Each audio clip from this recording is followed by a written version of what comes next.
In 2025, the latest horror film Monster Monkey, produced by Wong Se-yin and scripted by Stephen King, delivers a thrilling assault of terror. The story begins with Hal and Bill, a pair of twins whose relationship is anything but harmonious. Bill, taking advantage of being 3 minutes older, often delights in bullying Hal. As a result, Hal has more than once fantasized about smashing his brother's head with their mother's bowling ball. Their father, meanwhile, vanished suddenly during an outing to buy cigarettes and never returned. Their mother was left to raise them on her own. But their father had left behind a strange monkey. Out of curiosity, Bill wound up the clockwork on the monkey's back, unaware that this act would bring catastrophic disaster upon them. One day, as their mother had to go out on a matchmaking date, she called her friend Annie to watch over the twins. Just before Hal got into the car, he noticed that Bill had placed the monkey on the seat. After arriving at a Japanese restaurant, the monkey, left alone in the car, suddenly began beating its drum. As the rhythm quickened, Hal was overcome by a foreboding feeling. Sure enough, while the chef and Annie exchanged flirtatious glances, Hal abruptly raised his hand, and a bloody mark appeared on Annie's neck. In the next second, Annie met her untimely demise in this bizarre manner. Yet on the day of the funeral, their mother calmly told the two children that death was nothing to fear, as everyone eventually dies. She even took them home and danced with them. But the tragedy was far from over. Hal had been bullied at school since childhood, and Bill spread rumors that it was Hal's fault their father had abandoned them. That day, after Hal was once again stripped of his dignity and returned home in anger, he suddenly discovered that the monkey had appeared in their room. Later that evening, full of suspicion, Hal rose and walked over to the monkey. At that moment, Bill appeared behind him, forced Hal to utter insulting words, and then stealthily stuffed the monkey into Hal's backpack. The next day, Bill led other classmates to subject Hal to yet another round of severe bullying. A completely humiliated Hal returned home, where his mother was busy making cakes for her sons. Hal charged straight at the monkey, furiously accusing Bill of his abuse, and, driven by a sudden impulse, he wound the clockwork on the back of the monkey. The bizarre monkey gradually revealed a creepy smile, and in the next second, its drum started spinning. Only then did Hal realize what he had done. At that moment, Bill also returned home. But in the kitchen, their mother's silhouette was unnaturally rigid. When she slowly turned around, even the blood splattered beside the house had stained her. At that moment, the monkey delivered its final drum beat, and their mother immediately burst into blood from every orifice, dying on the spot. Thus, Hal and Bill became complete orphans, bereft of both father and mother. At the funeral, Bill once again donned his mourning suit, yet he still could not believe their mother was gone. Their uncle, whose spirit had not yet fully departed, took on the heavy responsibility of raising the brothers. The day before moving, Hal took the monkey into the kitchen and decisively chopped off its limbs. Strangely enough, the monkey seemed almost alive, as a thick, unidentified liquid splattered all over Hal's face.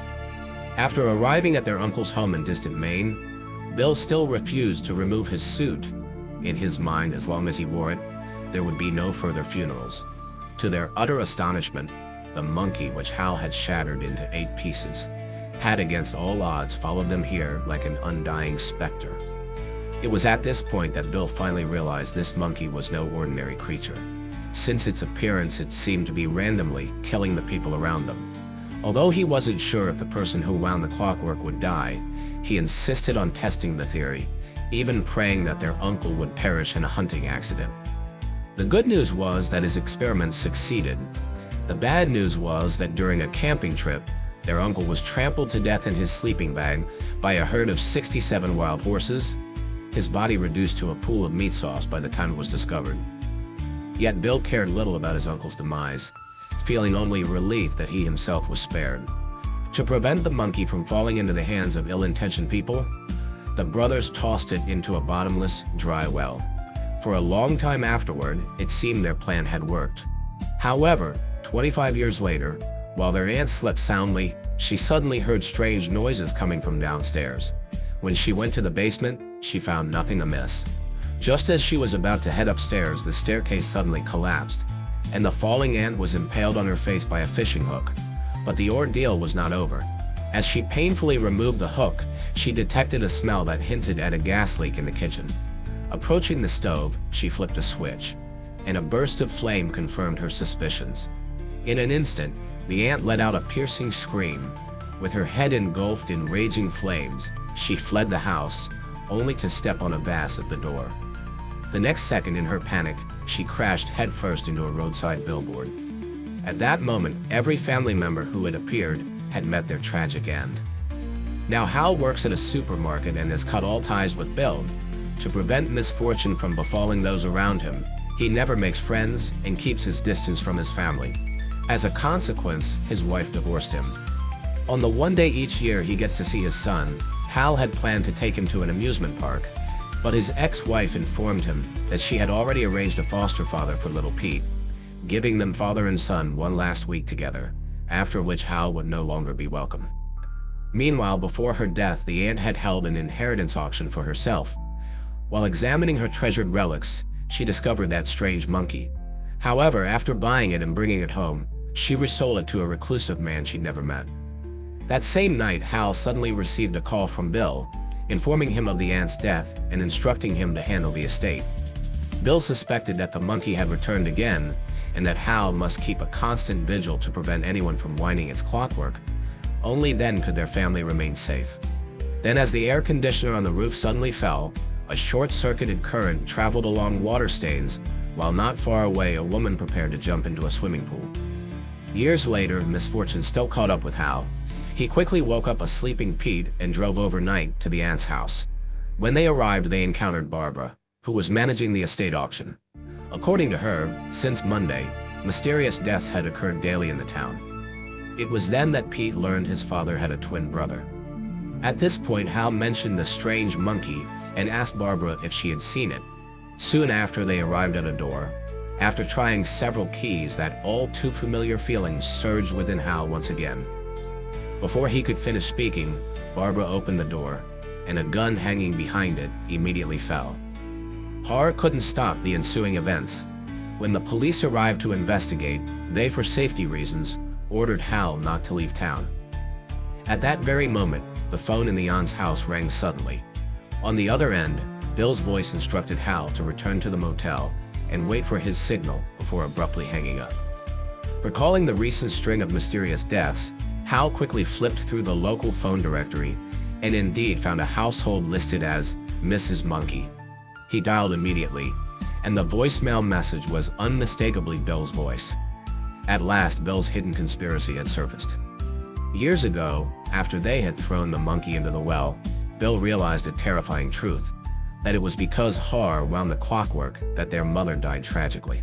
When Bill went down to the bottom of the well, the monkey was long gone, leaving only a clockwork behind, as if foreshadowing its eventual return. For all these years, Bill had been waiting for the right moment. The image of the monkey kept haunting his life, constantly reminding him not to forget revenge. So Bill donned the mourning clothes of his childhood, fully preparing for the monkey's return. He even commissioned Richie to locate the monkey and have it reburied. But events always took unexpected turns. One day, Richie suddenly showed up at their door, wanting to buy the monkey back. Since the strange monkey's appearance, residents in town had been dying one after another. It seemed the creature had uncovered some secret. In the process, Richie learned that Bill had a twin brother, which spurred Bill to hatch a daring plan. If they allowed his nephew Pete to wind the clockwork, could Har be the next victim? Bill refused Richie's request and called Hal, threatening that unless Pete wound the clockwork, he would continue letting more innocent people die.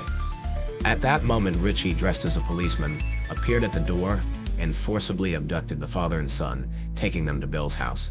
Having scouted the place earlier, he knew that Bill's house featured a dog door that only a child could enter, so he forced Pete inside to steal the monkey.